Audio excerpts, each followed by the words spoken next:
ये आगे पहला अध्याय भगवान श्री कृष्ण का अवतरण।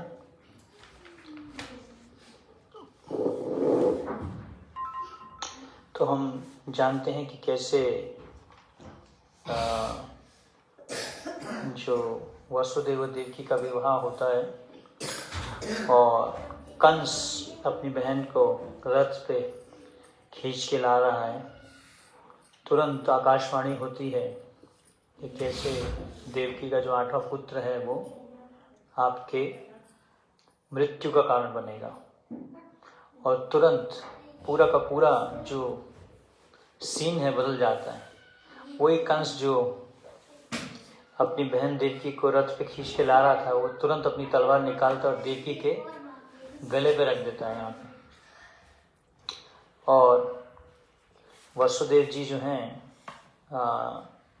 वो कंस को शिक्षा देने लग जाते हैं उस समय। तो ये सब जो हम पढ़ रहे हैं ये वसुदेव जी कंस को अलग अलग प्रकार से उनको कन्विंस कर रहे हैं कि कैसे उनको जो है देवकी का वध नहीं करना चाहिए, क्योंकि उनका 8वां पुत्र जो है वही उनका वध करेगा। तो उनको देवकी से क्या डर है, तो देवकी का क्यों वध करना चाहते हैं। तो इस प्रकार से अलग अलग उन्होंने शरीर और आत्मा का ज्ञान दिया और अलग अलग प्रकार से अलग अलग शिक्षाएं दे रहे हैं। तो उन्हीं शिक्षाओं को हम जो वसुदेव जी बोल रहे हैं कंस को, उसको हम पढ़ रहे हैं और उस पर थोड़ा सा चर्चा कर रहे हैं। सूर्य, चंद्र या नक्षत्र जैसे प्रकाशमान लोगों का प्रतिबिंब जल, तेल या घी जैसे विभिन्न प्रकार के आगारों में पड़ता है। यह प्रतिबिंब पात्र की गति के ही अनुसार हिलता डुलता है। तो यहाँ पे बताने की कैसे जब सूर्य, चंद्र या नक्षत्रों का जो उनकी परछाई है जब जल में पड़ती है तो जैसे विभिन्न प्रकार के आकारों में पड़ता है, यह प्रतिबिंब पात्र की गति के ही अनुसार हिलता डुलता है। तो जैसे जैसे वो बर्तन, जिस बर्तन में भी वो प्रतिबिंब जाता है, परछाई जाती है चंद्रमा की या सूर्य की, तो उसी प्रकार से जैसे ही बर्तन हिलता है वैसे ही वो जो भी वस्तु का प्रतिबिंब होता है चंद्रमा का या सूर्य का वो भी हिलता है। और जल के हिलने से चंद्रमा भी हिलता प्रतीत होता है। ऐसा लगता है कि जब जल का वो पात्र को हिलाते हैं तो ऐसा लगता है कि चंद्रमा भी हिल रहा है। या कभी कभी आपने देखा होगा कि नदी में उसका प्रतिबिंब पड़ जाता है चंद्रमा का या सूर्य का, और आप पत्थर मारो तो ऐसे लगता है कि वो भी हिलने लग गया। आपके पत्थर मारने से चंद्रमा भी हिलने लग गया या सूर्य भी हिलने लग गया। लेकिन वास्तव में चंद्रमा हिलता नहीं है। चंद्रमा तो फिक्स है, तो ना हिलता है। इसी प्रकार मानसिक कल्पना मनोधर्म से जीव विभिन्न प्रकार के शरीर ग्रहण करता है, यद्यपि उसका इन शरीरों से कोई संबंध नहीं होता है ना। तो मनोधर्म से जीव विभिन्न प्रकार के शरीर ग्रहण करता है। तो हमने बहुत सारे मनोधर्म बनाए हुए हैं इस दुनिया में।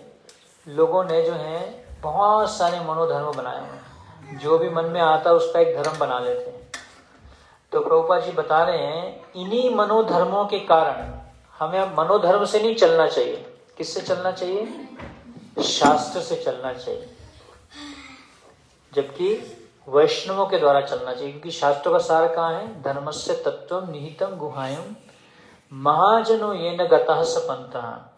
तो धर्म का जो सार है, शास्त्र का जो सार है वो कहाँ पे है? महाजन भक्तों के हृदय में वो है। तो हमें उनके दिए गए जो पथ हैं उसका पालन करना चाहिए। तो लोग क्या करते हैं? यतो मत ततो पथ, प्रभुपाद जी बताते हैं। अलग अलग प्रकार के जो हैं धर्म बनाए हैं।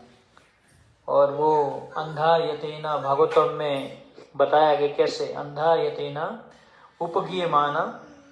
तो एक अंधे व्यक्ति को अगर फॉलो करते हैं तो सारे के सारे कहाँ जाते हैं? गड्ढे में गिरते हैं। क्योंकि अंधा व्यक्ति है, अंधे व्यक्ति के पीछे जाएंगे तो सारे के सारे जो है गड्ढे में। तो इसलिए मनोधर्म का पालन नहीं करना चाहिए।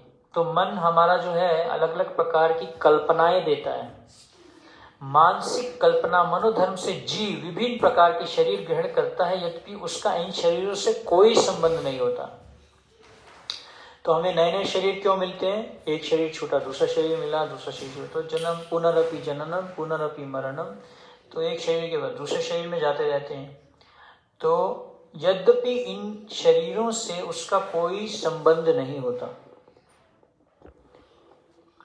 किंतु माया के प्रभाव से मोहित होने के कारण जीव सोचता है कि उसका संबंध एक विशेष प्रकार के शरीर से है। तो प्रभुपाद जी बोलते हैं ये सबसे बड़ा धोखा है। सबसे बड़ा धोखा या इल्यूजन क्या है?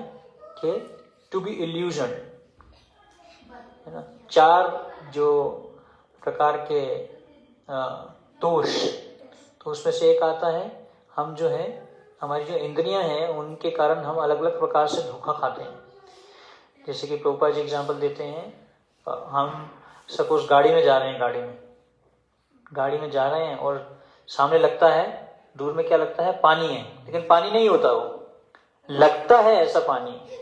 तो उसी प्रकार से हमारा जो है, ये जो हमें शरीर मिला है, इसको हम अपना क्यों समझते हैं? इस शरीर से क्यों हम आसक्त हो जाते हैं, दुखी हो जाते हैं जब शरीर में कुछ होता है?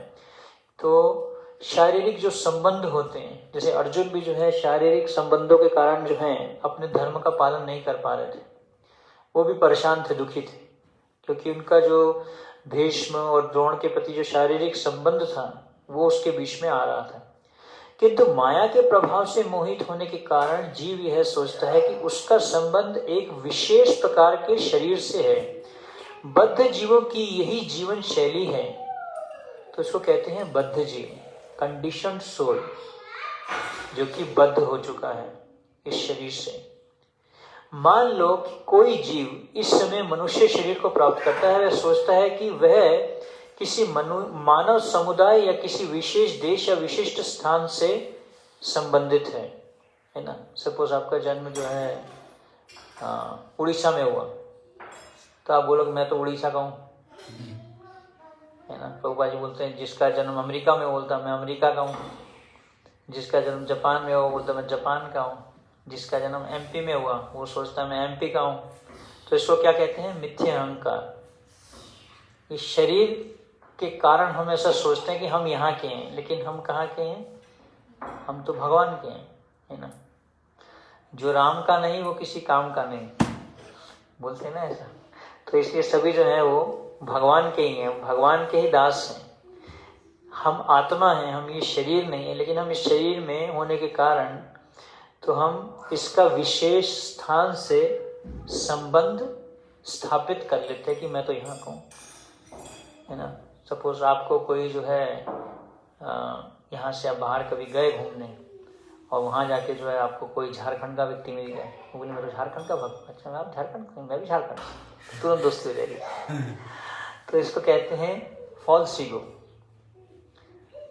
अहंकार मत हुआ निताई पद पाशरिया, असतेरा सत्य को माने। तो जो असत बात है हम उसको क्या मान लेते हैं? सत्य मान लेते हैं, इसी शारीरिक चेतना के कारण। तो यहाँ पे बोल रहे हैं वसुदेव जी कंस को की, तो वह किसी मानव समुदाय या किसी विशेष देश या विशिष्ट स्थान से संबंधित है। वह अपनी पहचान उसी रूप में करता है और व्यर्थ ही दूसरे शरीर की तैयारी में जुट जाता है जिसकी आवश्यकता नहीं रहती। ऐसी इच्छाएं तथा मानसिक कल्पनाएं विभिन्न प्रकार के शरीर के कारण हैं। भौतिक प्रकृति का आच्छादक प्रभाव इतना प्रबल होता है कि जीव को ऐसा भी शरीर मिलता है, वह उसी में प्रसन्न रहता है और अत्यंत प्रसन्नता पूर्वक उस शरीर से अपनी पहचान करने लगता है। अतः मेरी प्रार्थना है कि तुम अपने मन तथा शरीर के आदेशों से अभिभूत ना हो। कौन बोल रहे हैं? वासुदेव जी जो हैं कंस को बोल रहे हैं। वो बोल रहे हैं कि ना तो तुम अपने मन के आदेशों को सुनो, ना ही आप शरीर के आदेशों के सुनो।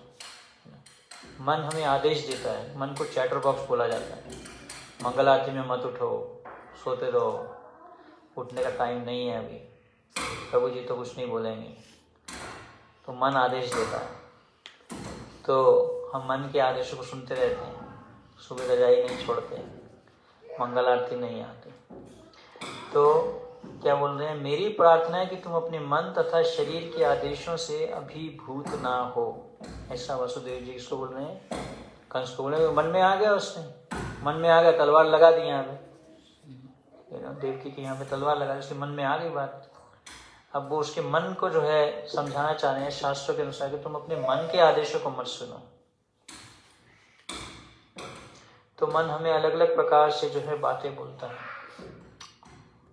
तो मन की बात को नहीं सुनना चाहिए। मन की आवाज़ बहुत तेज होती है, परमात्मा की आवाज़ भी आती है। कभी कभी हम गलती कर रहे होते हैं तो परमात्मा बोलते हैं ये मत करो, लेकिन मन बोलता है करो, इसको करना है।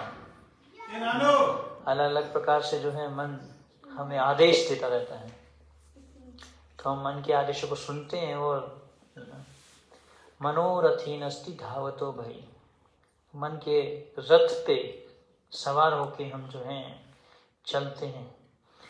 तो इसलिए मन को हमें कहाँ लगाना है? मन के स्वामी मंत्र के उसमें लगाना है। मना इति त्रायते मंत्र। इस तरह वसुदेव ने कंस से प्रार्थना की कि वह अपनी नवविवाहिता बहन से द्वेष न करें। किसी को दूसरे से द्वेष नहीं करना चाहिए, क्योंकि द्वेष ही इस लोक में तथा परलोक में जब वह यमराज मृत्यु के पश्चात दंड देने वाला राजा के समक्ष होगा भय का कारण बनता है। इच्छा द्वेष समुत्थे न द्वंद्व मोहि न भारत। तो हम इस भौतिक जगत में जो है भगवान से द्वेष किए हैं, इसलिए इस दुनिया में आए हैं। तो ये जो द्वेष है, एक दूसरे से द्वेष करने की जो इच्छा है, ईर्ष्या जिसको कहते हैं, तो उसके कारण सारा का सारा दिक्कत है। इसलिए भगवान ने बोला कि अनुसूयवे, मैं जो ये भगवद गीता का ज्ञान है अर्जुन तुम्हें दे रहा हूँ, क्योंकि तुम मुझसे द्वेष नहीं करते। तो इसलिए ये जो गीता का ज्ञान है, जो जिसके हृदय में द्वेष होता है उसके हृदय में ये ज्ञान प्रकाशित नहीं होता। तो इसलिए वसुदेव जी बोल रहे हैं कि तुम अपनी बहन से द्वेष मत करो। वसुदेव ने देवकी की ओर से कंस से अनुनय विनय किया कि वह उसकी छोटी बहन है। उन्होंने विवाह की शुभ घड़ी का स्मरण करा कर भी अनुरोध किया। छोटी बहन या भाई की रक्षा अपनी संतान की ही तरह की जानी चाहिए। प्रभुपाद जी बोल रहे हैं, वसुदेव जी बोल रहे हैं कि जो छोटी बहन है उसकी रक्षा कैसे की जानी चाहिए? अपनी संतान की ही तरह की जानी चाहिए। वसुदेव ने तर्क किया, कुल मिलाकर स्थिति अत्यंत गंभीर है कि यदि तुम उसे मारते हो तो इससे तुम्हारे यश की हानि होगी। इससे जो तुम्हारा यश है वो खत्म हो जाएगा। इस प्रकार वसुदेव ने सदुपदेश द्वारा तथा दार्शनिक तर्क वितर्क द्वारा कंस को शांत करने का प्रयास किया, किंतु वह शांत नहीं हुआ, क्योंकि उसकी संगति असुरों से थी। शांत नहीं हो रहा था कंस, तो भी जो है वो अभी भी वो देवकी को मारने के लिए तत्पर था। अपनी असुरी संगति के कारण राजसी उच्च कुल में जन्म लेकर भी वह असुर बना रहा, जबकि उसका जन्म इतने उच्च कुल में हुआ, लेकिन उसका जो संग था वो राक्षस से था, असुरों से था। तो असत संग त्याग ऐ वैष्णव आचार। तो हम किसका संग करते हैं, उस संग का हमारे ऊपर में प्रभाव होता है। जैसे कि एक सड़ा हुआ सेब अगर आप एक टोकरी में रख दो तो सारे सेबों को खराब कर देगा, है ना। तो उसी प्रकार से जो कंस है उसका संग किससे था? असुरों से था। तो इसलिए असुर कभी किसी सद उपदेश की परवाह नहीं करता। पोपा जी बोल रहे हैं, है ना। अगर असुर को कोई अच्छा उपदेश दिया जाए तो वो उसकी परवाह नहीं करेगा, है ना। कोई अच्छी बात बता दी जाए असुर को, वो सुनेगा नहीं, क्योंकि वो असुर है। उसके ऊपर असुर चेतना होने के कारण। लेकिन जो सुर है, जिसके अंदर में देवताओं के गुण हैं, अगर उसको कोई अच्छी बात बोली जाए वो तुरंत उसको स्वीकार करेगा, हाँ भाई मुझे इसको अपने जीवन में पालन करना चाहिए। लेकिन जिसके अंदर में असुर के गुण हैं, उसको अच्छी बात बोलो तो उसको गुस्सा आ जाएगा, है तुम मेरे को क्या शिक्षा देगा, ऐसा जो असुर का भाव होता है। वह प्रतिबद्ध चोर की तरह होता है, भले ही कोई कितना ही नैतिक उपदेश क्यों न दे, उस पर कोई प्रभाव नहीं पड़ता। इस प्रकार जो लोग स्वभाव से असुर या नास्तिक होते हैं, मुश्किल से किसी सद उपदेश को ग्रहण करते हैं, चाहे उपदेश कितना ही प्रामाणिक क्यों ना हो, है ना। चाहे उसको कितनी भी प्रामाणिक, प्रभुपाद जी बोल रहे हैं कि उसको कितना ही प्रामाणिक बात क्यों ना बता दी जाए, सही बात भी क्यों ना बता दी जाए, क्योंकि असत संग के कारण उसके ऊपर में असुर के दुर्गुण हैं, तो उसके कारण जो है उसको अच्छी बात को भी जो है वो स्वीकार करना नहीं चाहता। देवता में तथा असुर में यही अंतर है, जो लोग सद उपदेश ग्रहण करके उसके अनुसार जीवन बिताने का प्रयास करते हैं वे देवता कहलाते हैं, और जो ऐसे सद उपदेश को ग्रहण करने में असमक्ष होते हैं वे असुर कहलाते हैं। तो असुर और देवता में यहाँ पे अंतर बताया जा रहा है। असुर कौन है? जो सद उपदेश को ग्रहण करने में असक्षम होते हैं, जो उपदेश, सही उपदेश को स्वीकार नहीं करते, उनको क्या कहते हैं? असुर। लेकिन जो भगवान के दिए गए उपदेश, भगवान की जो शिक्षा है उसको स्वीकार करते हैं, उसको क्या बोलते हैं? सुर बोलते हैं, देवता बोलते हैं। तो जो आजकल तो आप देखेंगे ही कैसे भौतिक जगत में लोग जो हैं शास्त्रों के अनुसार नहीं चलना चाहते, जो उनका मन बोलता है वैसे चलना चाहते हैं, भगवान के दिए गए वचनों के अनुसार नहीं चलना चाहते। उनको लगता है कि हमारा जो स्वतंत्रता है वो खत्म हो जाएगी अगर हम शास्त्रों का पालन करेंगे तो इसलिए यहाँ पे बताया जा रहा है कि देवता वह लोग हैं जो भगवान के दिए गए उपदेश पे चलना चाहते हैं। जब वसुदेव कंस को शांत करने में असफल रहे तो वे असमंजस में पड़ गए कि वे अपनी पत्नी देवकी की किस तरह रक्षा करें।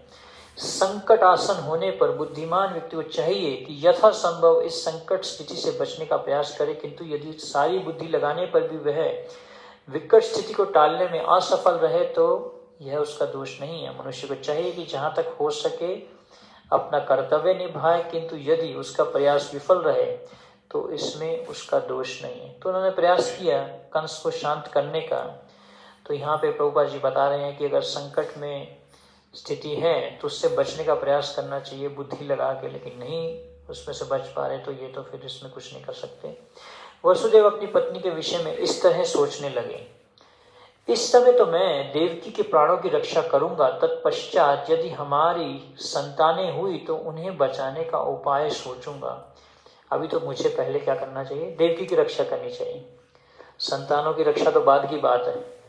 उन्होंने आगे सोचा, यदि भविष्य में मेरे कोई संतान होती है तो जो कंस को मार सके, जैसा कि कंस सोचता है, तो देवकी तथा वे संतान दोनों ही बच जाएंगे, क्योंकि विधि का विधान अचिंत्य है। किंतु इस समय तो किसी तरह मुझे देवकी के प्राणों की रक्षा करनी ही है।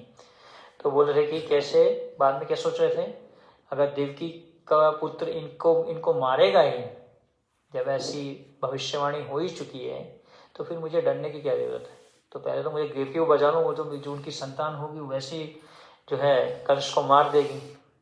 इसका कोई भरोसा नहीं कि जीव किस तरह किस विशेष प्रकार के शरीर से संपर्क करे, ठीक वैसे ही जैसे कि दहकती अग्नि का कोई भरोसा नहीं कि जंगल में वह किस प्रकार एक विशेष प्रकार के काष्ठ के संपर्क में आती है।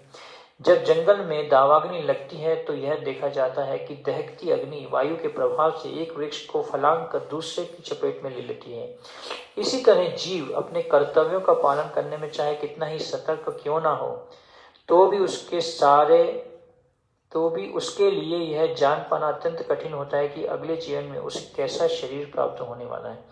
महाराज भरत आत्म साक्षात्कार संबंधी अपना कर्तव्य अत्यंत श्रद्धापूर्वक निभा रहे थे, किंतु संयोगवश उन्हें एक हिरण के प्रति क्षणिक अनुराग उत्पन्न हो गया, जिससे उन्हें अगले जन्म में हिरण का शरीर धारण करना पड़ा। तो चाहे हम कितने भी ध्यान रखें अपने कर्तव्यों को करने के लिए, कितने भी जिम्मेदारी से हम भक्ति का पालन करें, लेकिन यहाँ पे कह रहे हैं कि कैसे अगले जीवन में उसे कैसा शरीर प्राप्त होने वाला है, यह जान पाना बहुत ही कठिन है। तो यहाँ पे एग्जाम्पल किसका दे रहे हैं? भरत महाराज का, जैसे कि आप जानते हैं भरत महाराज एक भगवान के महान भक्त राजा जो जंगल में तपस्या कर रहे थे, तो वहाँ पे जो है एक हिरनी जा रही थी। हिरनी ने के सामने शेर आता है और शेर दहाड़ता है, उससे डर के हिरनी, क्योंकि गर्भवती होती है, तो उसका बच्चा गिर जाता है और उसको छोड़ के वो भाग जाती है। तो भरत महाराज देखते हैं उस हिरन के बच्चे को अपने पास रख लेते हैं, चलो मैं इसकी सेवा करूँगा, और उसके बाद में उससे आसक्त हो जाते हैं और अगला शरीर उनको क्या प्राप्त होता है, हिरन का शरीर प्राप्त होता है। तो इसलिए यहाँ पे बता रहे हैं कि ये हम चाहे कितना ध्यान से भी अपना कर्तव्य करें, लेकिन बहुत मुश्किल है कि हमें अगला जन्म कैसा प्राप्त होगा। तो इसलिए हमें बहुत ही ध्यान से अपने जो जिम्मेदारियां हैं उसको पूरा करना चाहिए, ताकि हम भगवत प्राप्ति कर सकें। हरे कृष्णा। श्रील प्रभुपाद की जय। गौर भक्तवृंद की जय। निताय गौर प्रेमा।